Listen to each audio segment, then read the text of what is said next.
Assalamualaikum, perkenalkan nama saya Siti Raihana Alifah kelas 10 fleksibel materi saya tentang proses tenaga eksogen. Apa sih itu tenaga eksogen? Tenaga eksogen adalah tenaga yang berasal dari luar yang berpengaruh terhadap relief permukaan bumi. Agen pembentuk tenaga eksogen berupa air, angin, organisme, sinar matahari, dan es. Yang termasuk tenaga eksogen meliputi A. Pelapukan. Pelapukan adalah perusakan batuan akibat pengaruh cuaca, temperatur, air, atau organisme. Adanya perbedaan temperatur berpengaruh sangat besar terhadap batuan. Proses pelapukan dapat dibedakan menjadi 3 jenis, yaitu sebagai berikut. A. Pelapukan fisis mekanis. Pada pelapukan jenis ini, batuan akan mengalami perubahan fisik. Batuan berukuran besar menjadi kecil dan batuan berukuran kecil menjadi halus. Pelapukan ini disebut juga pelapukan mekanis karena prosesnya berlangsung secara mekanis. Proses pelapukan dapat dibedakan menjadi 3 jenis, yaitu sebagai berikut. A. Pelapukan fisis mekanis. Pada pelapukan jenis ini, batuan akan mengalami perubahan fisik.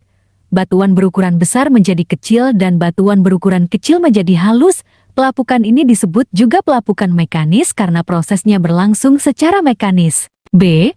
Pelapukan organis. Pelapukan jenis ini disebabkan oleh tumbuhan bakteri, jamur, hewan, atau tumbuhan hewan yang dapat menimbulkan pelapukan antara lain cacing tanah dan serangga.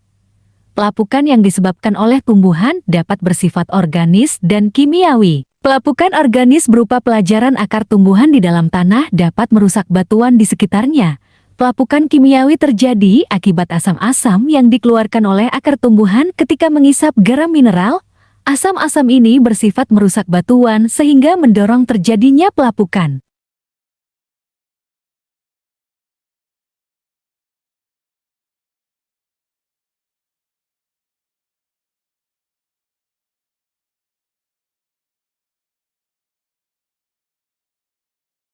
Pelapukan kimiawi. Pada pelapukan kimiawi batuan mengalami perubahan secara kimiawi. Pelapukan ini terjadi akibat pengaruh air dan didorong oleh temperatur yang tinggi. Air yang banyak mengandung CO2 zat asam arang dapat dengan mudah melarutkan batu kapur ke CO3. Peristiwa pelarutan ini menimbulkan adanya gejala-gejala karst. Pelapukan yang banyak terjadi di Indonesia adalah pelapukan kimiawi. Hal ini disebabkan tingginya curah hujan. Air hujan memudahkan terjadinya pelapukan kimiawi.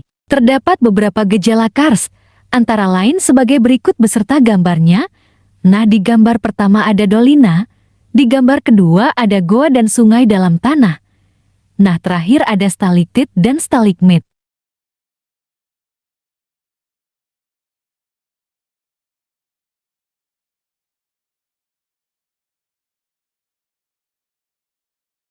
Terima kasih telah menonton. Bye-bye friends.